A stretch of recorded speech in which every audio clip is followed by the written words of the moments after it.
Pemerintah rusak itu karena ulamanya rusak, cendekiawannya rusak, bikin dalil-dalil sembarangan hanya untuk mendukung orang yang bayar. Itu contoh ulama yang seperti itu, contoh intelektual seperti itu, contoh juga media yang seperti itu, contoh juga tukang survei yang seperti itu. Dan tidak mungkin Anda punya kekuatan politik yang bagus kalau tidak disuntik dengan nilai-nilai kemuliaan agama. Lalu apa fungsinya? Ad-dinu usun wa sultanu harisun. Agama itu adalah asas dan nilai-nilai luhur perjuangan, sedangkan kekuasaan politik itu adalah pengawal perjuangan. Wa mala harisalahu fahadamuhu lazim. Dan sesuatu perjuangan yang tidak dikawal oleh kekuatan organisasi yang benar, negara yang benar, maka kegagalannya akan menjadi niscaya. Imam Al-Ghazali. Jadi jangan pertentangkan lagi bahwa orang Islam boleh berpolitik dan tidak boleh berpolitik.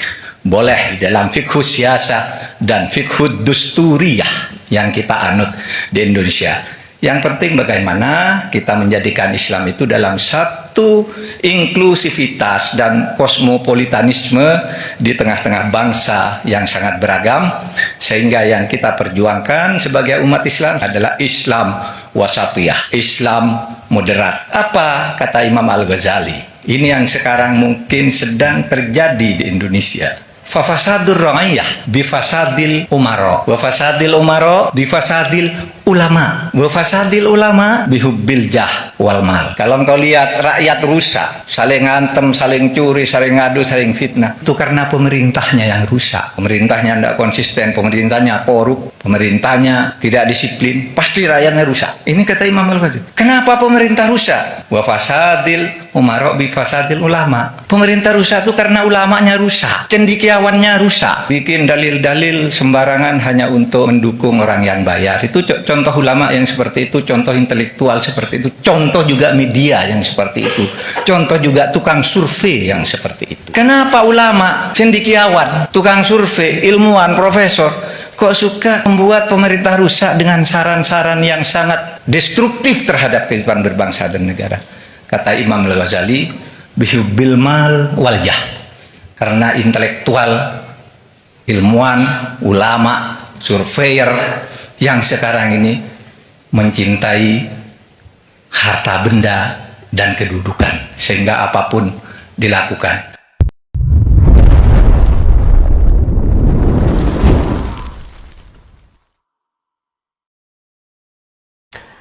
Assalamualaikum warahmatullahi wabarakatuh. Salam, Om Swastiastu, Namo Buddhaya, salam kebajikan dan salam sejahtera untuk kita semua.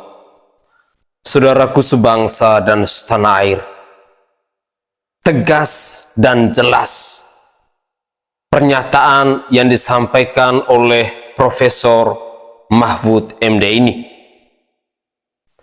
Kenapa pemerintah itu rusak? Jawabannya jelas. Karena ulamanya rusak, karena cendekiawannya rusak, karena surveinya rusak, karena medianya rusak, dan lain sebagainya.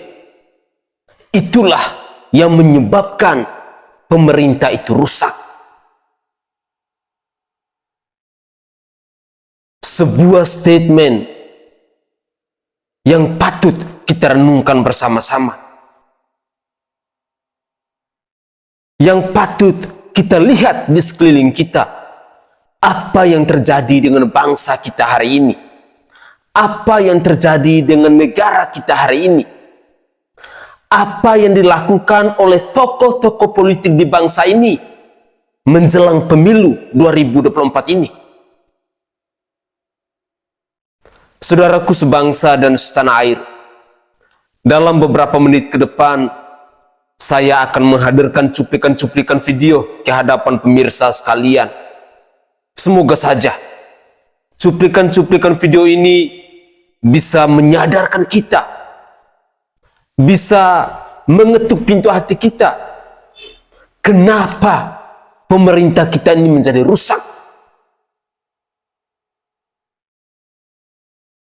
Mari kita simak bersama-sama. Kata-kata ini apa?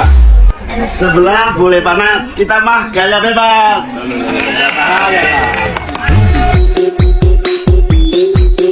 inilah sikap kesombongan dan keangkuhan yang sesungguhnya dari bakal calon presiden dan calon wakil presiden. Ya, survei yang terbaik itu nanti pada tanggal 14 Februari. Di saat rakyat menunjukkan sikap secara rahasia. Kita menghormati mereka-mereka yang memang mata pencahariannya menyadakan survei. Itu bagian dari usaha mereka mencari nafkah. Itu kita hormati. Tapi kita terus berjuang untuk bisa mendorong adanya perubahan untuk keadilan di Indonesia. Insya Allah pada hari Jumat 17 Februari 2023 Insya Allah akan sholat Jumat di Masjid Raya Mujahidin di masjid. Pontianak. Nggak ada orang kampanye di masjid. Orang waras nggak kampanye di masjid. Yang kampanye di masjid orang yang nggak waras. Iya. Ya, orang Benar tuh, waras Ustaz. yang punya akal atau punya malu, minimal punya malu, nggak punya ilmu, nggak apa-apa, tapi punya malu, nggak Iya. kampanye di masjid. Tuh. Orang ke masjid nggak ada buat kampanye. Tuh. Dan begitu juga statement Ketua Umum Partai Golkar Bung Airlangga yang saya anggap sebagai adik juga. Saya mungkin mendukung Anies, saya hormati dulu. Karena saya pasti sudah tahu lah kenapa dia tidak bisa mendukung Anies. Coba saya intip perasaan hatinya, apakah dia gembira menyatakan tidak mendukung Anies. Itu aja kita perlukan. Kalau dia bergembira, barangkali saya salah persepsi. Tapi kalau itu barangkali dia bukan dengan gembira, Tersiksa batinnya. batinnya barangkali bagaimana, itu kita yang harus maklumi dan pahami. Itu. Jadi komunikasi kita tetap berjalan secara baik. Dan apakah ada tambahan? Ya probability itu ada aja. Dan bisa ada, bisa tidak ada. Tapi itu bukan prioritas lagi bagi Nasdem. Bukan prioritas. Prioritas bagi Nasdem ini, bagaimana akseptabilitas publik dari hari ke hari semakin baik bagi calon presiden. Pemilu kali ini memang ada lucu-lucunya sedikit sih. Jadi baru aja kemarin itu Denny LSI Denny JA mengeluarkan sebuah survei khususnya merekam soal elektabilitas capres cawapres di daerah Sumatera Utara. Angkanya menarik tentu saja, ada angka Prabowo, angka Ganjar dan Anies Baswedan. Oleh LSI kata data yang disurvei LSI, angkanya Anies Baswedan di Sumatera Utara cuma 5%. Itu katanya hasil survei. Tapi bikin pendukung Anies marah. Partai Nasdem Sumatera Utara akhirnya mengajukan somasi kepada LSI. Somasi karena angkanya 5% itu. Kita nggak tahu kan yang namanya metode survei kan. Barangkali ada metode-metode tertentu yang pada akhirnya menghasilkan angka 5%. Tetapi tentu saja ini akhirnya menyinggung perasaan para pendukung Anies. 5%, Bu. Sementara yang lain-lain 20-an per 30-an per ini cuma 5%. Tapi menggugat hasil survei. Mensomasi hasil survei itu tujuannya apa? Kita sendiri nggak tahu. Kalau mereka yakin memang hasil surveinya Anies misalnya 97,8%, kan mereka bisa bikin survei sendiri, mengumumkan sendiri, menginformasikan sendiri. Jadi kan nggak ada masalah. Misalnya survei khusus bagi para pemilih Nasdem gitu kan. Kan bisa-bisa aja. Entah kenapa ini alasan yang menurut gue seru dan lucu ketika sebuah hasil survei disomasi. Nggak tahu apa tuntutan somasinya. Mungkin ya tuntutan somasinya kita mensomasi hasil survei ini dan kita berharap penyelenggara survei tersebut menambahkan hasil Anies Baswedan dari 5% menjadi 45%. Mungkin itu. Kalau tidak, maka akan berhadapan, akan kami ajukan ke pengadilan atau ke meja hijau atau ke hukum. Kita nggak tahu apa yang sedang terjadi di Sumatera Utara atau apa yang dirasakan oleh pendukung Anies di Sumatera Utara. Berkumpul tokoh-tokoh yang dulu berafiliasi dengan kegiatan 212 gitu. Ketua yang terpilih misalnya namanya Bahtiar Nasir. Ustadz Bahtiar Nasir itu ketuanya gitu. Kemudian di situ berpidato Abdul Somad, Ustadz Abdul Somad gitu. Nah, di situ bahkan Bahtiar Nasir berpidato bahwa tahun 2045 itu akan lahir khilafah, dia bilang begitu. Bahtiar Nasir tuh Bang. Ya, dan Abdul Somad berpidato bahwa saya memang terlibat dalam kegiatan-kegiatan politik, menjadikan bupati, wali kota, dan seterusnya, begitu. Nah, yang saya mau tambahkan lagi, ini yang penting, yang datang pada acara itu, pada acara peresmian Jaringan Alumni Timur Tengah itu, adalah Anies Baswedan dan Yusuf Kalla yang datang ke acara itu. Ada banyak pertanyaan, kenapa seolah Anies dijegal dan dibenci oleh masyarakat? Simak sampai habis ya, agar tidak gagal paham. Sebenarnya nggak ada yang membenci Anies Baswedan. Kita semua sebagai warga DKI Jakarta mengenangnya karena telah meninggalkan atau pernah membangun tugu-tugu yang indah. Beberapa contohnya adalah instalasi bambu senggama dengan anggaran APBD 550 juta rupiah. Setelah beberapa bulan lapuk dan mengotori mata, lalu Anies mengganti dengan tugu batu koral dengan anggaran 150 juta. Lalu ada lagi tugu sepatu yang mungkin bertujuan untuk menunjukkan pada masyarakat DKI bahwa Jakarta adalah kota kreatif. Bahkan untuk mengenang para syuhada COVID-19, Anies telah membuatkan tugu peti mati, dan ini tidak cuma satu. Anies berpikir kayaknya kalau hanya satu tak akan bisa cukup. Lalu Anies membangunnya di beberapa tempat dan wilayah. Rekam jejak Anies selama memimpin DKI memang pantas dibanggakan, seperti sumur resapan di jalan. Sepertinya Anies sengaja untuk memanjakan warga DKI Jakarta yang sangat menyukai ajang off-road agar bisa melakukan aksinya di jalanan ibu kota. Dan yang tak kalah menarik, Anies pun menyulap kampung-kampung kumuh. Anies berpandangan untuk penataan kota, Anies tak perlu menggusur atau perbaiki kampung-kampung kumuh tersebut. Cukup dicat warna-warni, Anies sudah merasa bahwa kampung akan sangat begitu indah, berseri menawan hati. Beberapa kebijakan Anies juga ini zaman perang opini. Kita mesti aktif untuk melawan semua bentuk penyerangan dalam bentuk opini di sosial media. Saya nggak ikut-ikutan Facebook lah, Twitter, Instagram nggak ikut-ikutan lah. Ya, apa jadinya orang seperti antum ini? Orang yang lari dari peperangan. Gunakan senjata antum itu loh. Senjata antum mereknya Samsung, Oppo, Redmi, Xiaomi. Itu senjata antum. Terjun di medan peperangan itu, saudara. Gunakan segala senjatamu saat ini. Itu umatnya Rasulullah di akhir zaman. Takbir! Perintahkan kepada semua umatmu, perintahkan kepada semua anggota pengajianmu, setiap orang harus punya akun, dan minimal akun itu 10 untuk menyerang semua orang-orang yang menyerang. Ini gagasan kami, ini rekam jejak kami, ini karya kami, dan biarkan rakyat tanpa dipengaruhi, tanpa ada tangan negara yang terlibat, negara netral, negara mengambil sikap di atas semuanya, dan percayakan rakyat bahwa rakyat akan menitipkan kewenangan itu pada mereka-mereka yang memiliki rekam jejak yang benar, rekam karya yang benar, dan rekam gagasan yang baik. Pak Gubernur hampir tidak pernah hadir di rapat-rapat anggaran, rapat-rapat pembahasan. Kami menanyakan, mana dokumen kontrak Formula E? Tidak pernah diberikan secara resmi. Jadi, kenapa kita mau Pak Gubernur untuk hadir di hak interpelasi? Perlu dicatat, Pak Gubernur hampir tidak pernah hadir di rapat-rapat anggaran, rapat-rapat pembahasan. Padahal Formula E ini anggarannya triliunan. Jadi menurut kami sudah sepantasnya Pak Gubernur harus hadir untuk menjawab pertanyaan-pertanyaan kami. Bahkan pertanyaan kami di paripurna pun tidak pernah dijawab. Kami menanyakan, mana dokumen kontrak Formula E? Tidak pernah diberikan secara resmi. Kami menanyakan, mana bukti pembayarannya? Jangan-jangan nggak ditransfer ke tempat yang benar. Kami mau lihat itu. Makanya kami ajukan interpelasi. Kami kira bahkan lebih anehnya lagi, data yang kami dapatkan, komitmen fee di negara-negara lain itu tidak seperti di Indonesia yang begitu mahal. Indonesia itu sampai 2,4 triliun untuk 5 tahun.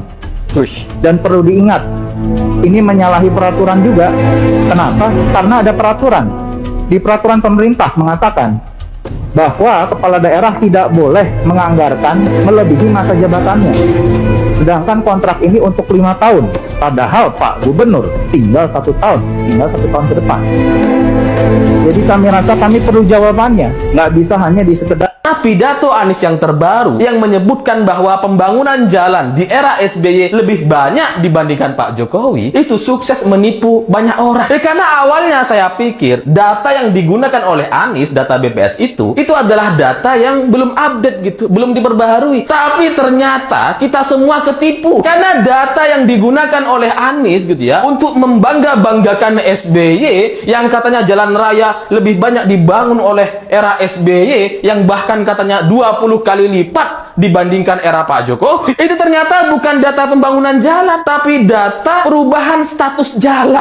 Jadi awalnya saya pikir ini data yang kurang update atau kurang akurat. Ternyata ini benar-benar berbeda sama sekali. Karena ini sekali lagi bukan data pembangunan, tapi data perubahan status. Jadi dari jalan raya yang sebelumnya jalan provinsi gitu ya, kemudian diubah statusnya menjadi jalan nasional. Jalannya sudah ada.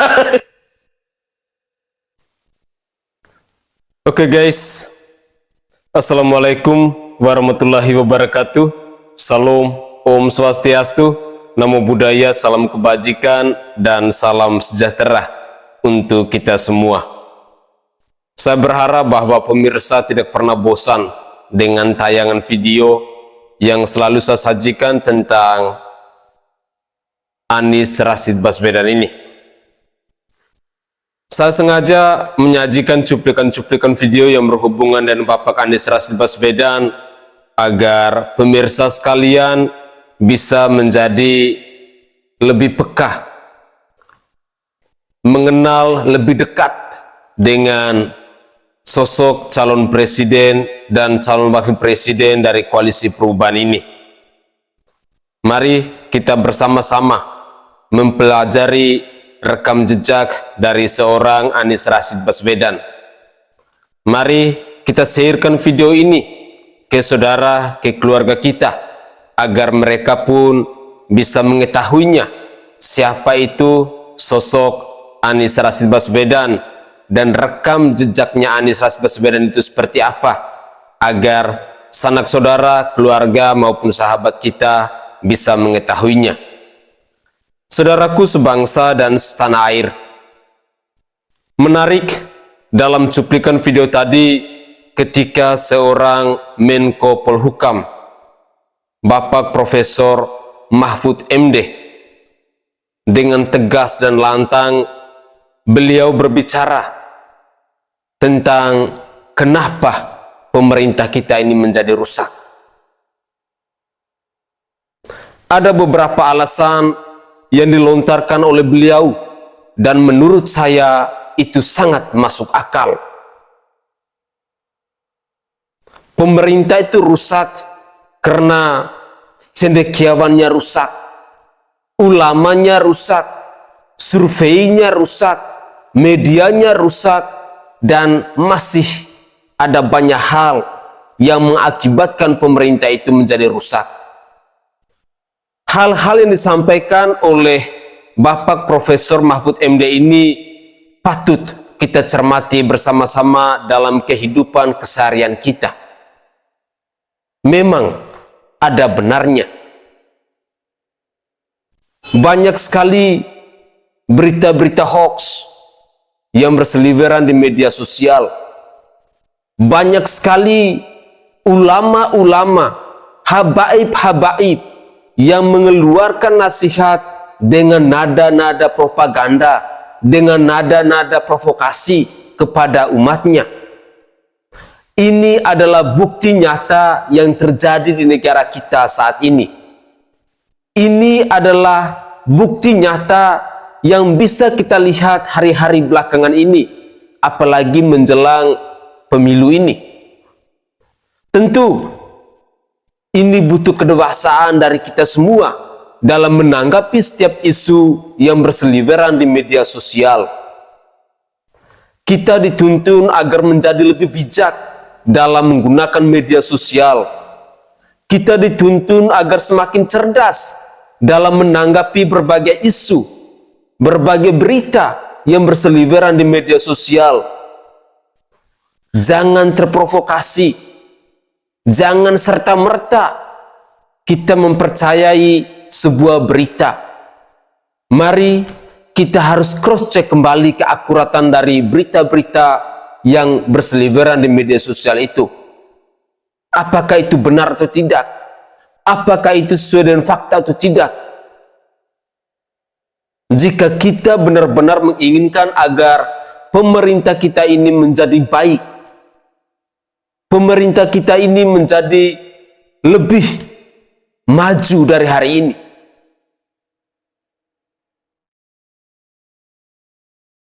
saudara, tugas untuk menjaga bangsa dan negara ini bukan hanya dilakukan oleh mereka-mereka yang punya jabatan, bukan hanya dilakukan oleh mereka-mereka yang punya pangkat, tetapi tugas untuk menjaga bangsa dan negara ini, untuk merawat Pancasila, untuk merawat Undang-Undang Dasar 1945, untuk merawat Bhinneka Tunggal Ika adalah tugas kita sebagai rakyat Indonesia.